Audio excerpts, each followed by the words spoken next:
Alright y'all, what's going on? Welcome back to Cherezian Racing. I'm Ryan as always. It's been long overdue for a video, so I figured I'd give you guys an update on what's going on here. I'm gonna get back to work on the hobby stock. I'm gonna get some gear stuff going on. I bought some more cases so I can build some more gears up. But before I do any of that, I need to take the old Craftsman YS 4500 out for a couple laps around the property here. The lawnmower with lawn growing on it. So I got my beer of choice here, Bush. And once I'm done with this, I'll get in here and get cracking on the race car stuff and let you guys see what I'm doing.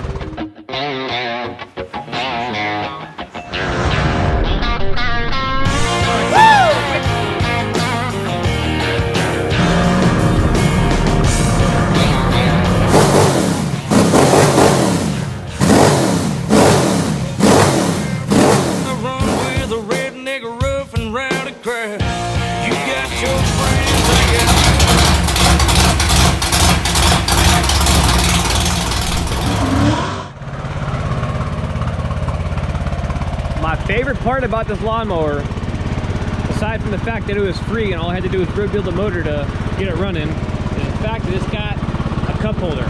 Genius.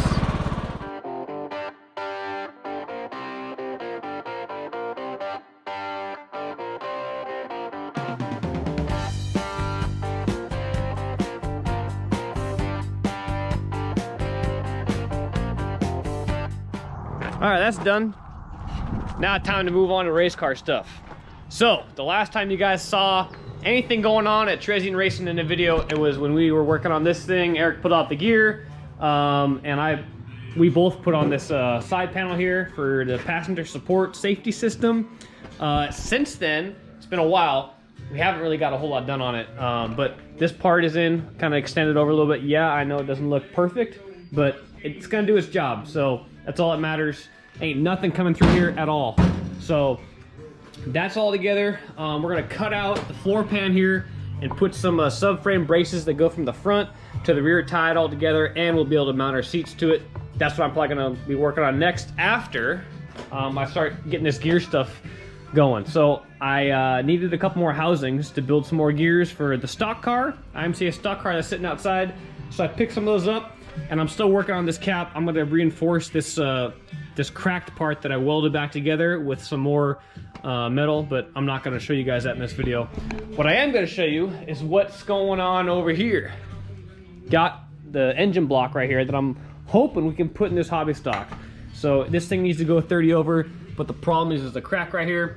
So I'm gonna get this thing all washed up right now and over to my machinist and see if he can maybe weld it up real good. So I'm gonna power wash this block and also the block that's over here for the super truck.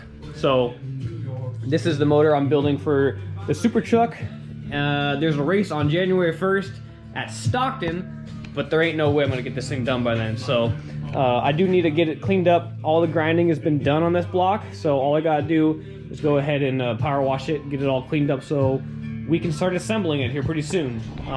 So that's what I'm gonna be doing in this video. Thanks guys for tagging along as always. I'm really impressed at how many people have bought t-shirts.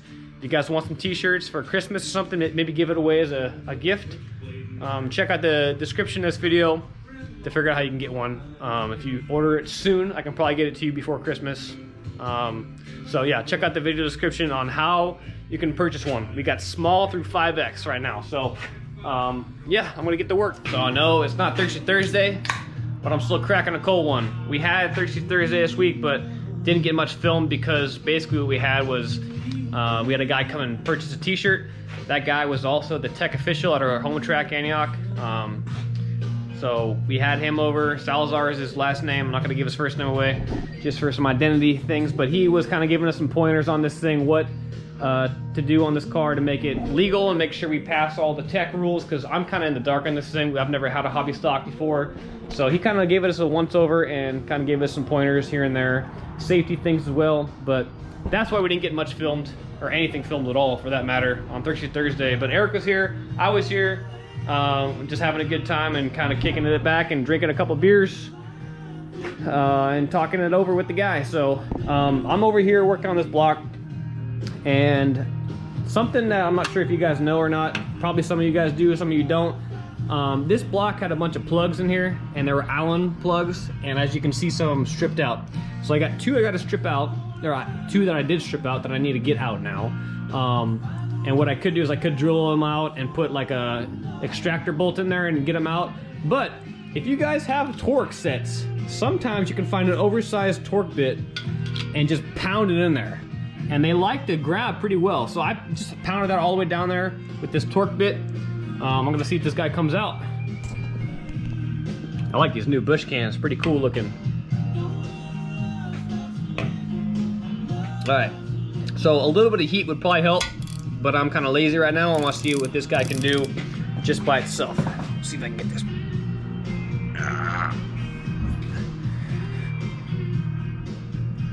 Nope. I figured before I try to give it heat, I'm gonna try one more thing. I put a breaker bar on it. I'm gonna try to smack it up here and shock it while I give it a little bit of pressure. Let's see if this guy's gonna work. All right, give it a little bit of pressure. Oh yeah! All right, that's one. So a lot of you guys are probably like, Ryan, leave those in there. Those are good to have. You don't want any windage on the camshaft. You're right, but I don't like these ones. We blew up this motor for the super truck, and so I'm kind of salvaging whatever I can out of it. And I like these vented ones. They still plug it up, nothing goes down and gets windage, but I don't know. Something about having these things open. Maybe it doesn't do anything, maybe it does, but I got them, so I'm gonna use them. All right, so let's see if we pound this guy in.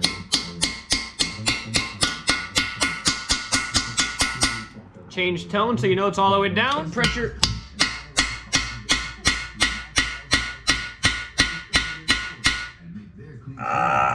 Yeah, baby. 2 for 2. That one took a little more effort. I also forgot, on Thursday, I got this guy installed, and it's all hooked up with the wiring. So we finally got heat out here in the old shop. So I want to say thanks to my dad right here for buying this for me last year. It's been about a year since he got it for me, but I finally got around to putting it up, and it works good. So thanks, Dad. All right, got my pressure washing table out there. Gonna see if I ate my Wheaties today.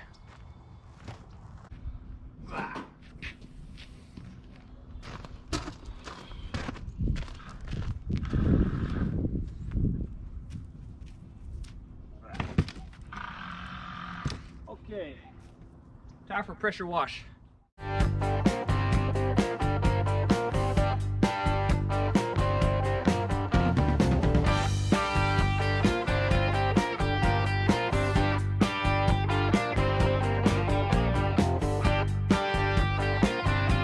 All right, so the crack block is all washed up and cleaned. Some of you guys might be wondering why I'm cleaning up a block that I'm gonna take the machinist to get bored over. Well, most of the time, the machinists like to charge you to boil the block out if it's greasy or grimy or anything like that, because they don't want to put something dirty in their machine, which I get. So here I go.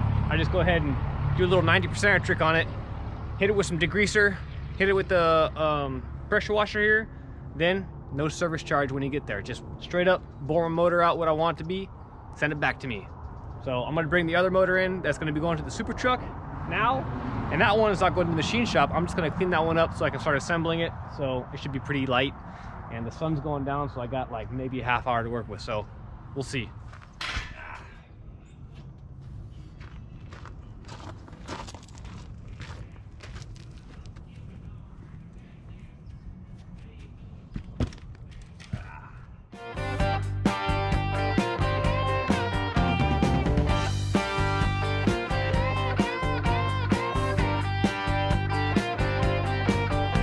Guys, got the heater cooking, blasting real good, so these things won't rust up as bad. Anyways, I just blew this thing totally air dried.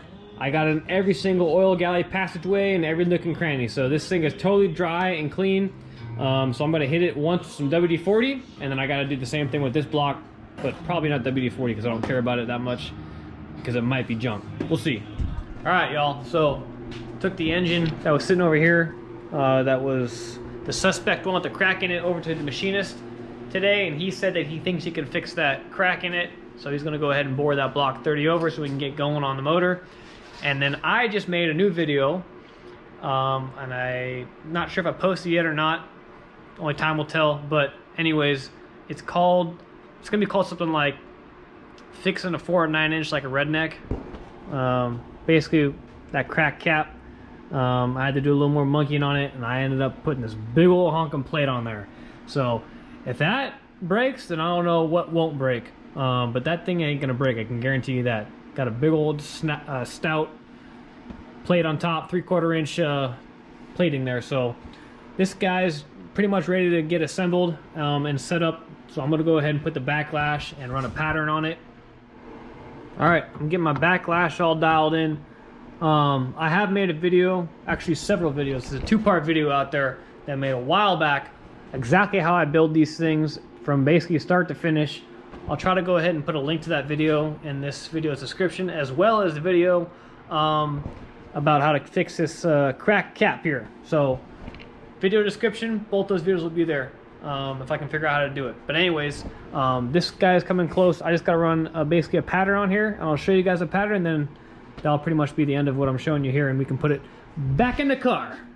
Well, would you look at that? This never ever happens, but I got it on the first try.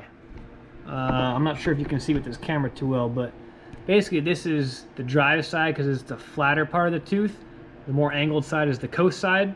Let's see if I can get a little light on the situation here. Probably not. I don't know if you guys can see that or not positive, but basically you see a little mark on it on the tooth, and you're looking for that mark, that patch to be right smack dab in the middle of the tooth, both side to side and up and down. And the drive side looks absolutely perfect. And a little trick is when you're doing this after you paint the teeth and you look at the teeth, you can also spin it a couple more times and you can see where the paint is marking at. And if you see, it is right smack dab in the middle of that tooth. That's the drive side. That's the most important side, but you want to make sure the coast side's good too. And it's smack dab in the middle too. So don't know how I did that. I have about a 12-inch or 12,000 shim on the pinion here. And my backlash is set at about 10 thousandths right now. So I'm just gonna go ahead and set some preload on the carrier bearings and call this baby good. All right, so I was ass backwards here. This is a 21,000 shim. Anyways, I'm gonna go ahead and put a new O-ring on here, a little bit of RTV.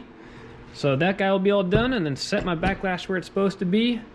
Loctite these bolts, set the adjuster preload, and then go ahead and lock them down with the little clips that go in here. If you guys have never rebuilt a 4 9-inch before, I'm telling you what, they're dirt easy. Way easier than anything else you're gonna be working on, unless it's a Toyota. When in doubt, RTV it out. We love RTV here at Cherezian Racing.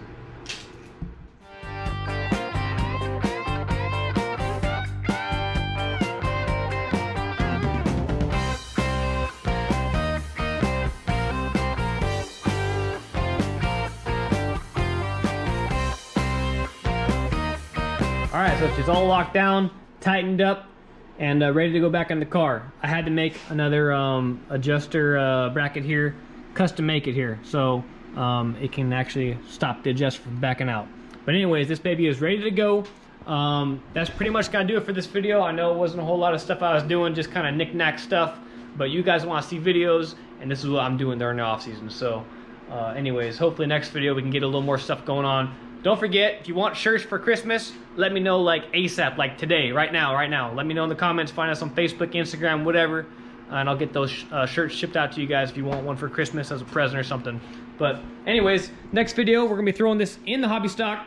It's probably gonna be a Thirsty Thursday, probably gonna have a cold in my hand, and I think we're gonna have a couple extra hands on deck here helping us out on the hobby stock, getting this thing really going here. So anyways, remember, if it's bent, it ain't broken, we're gonna fix crap like that and make it work so we can go racing again another day.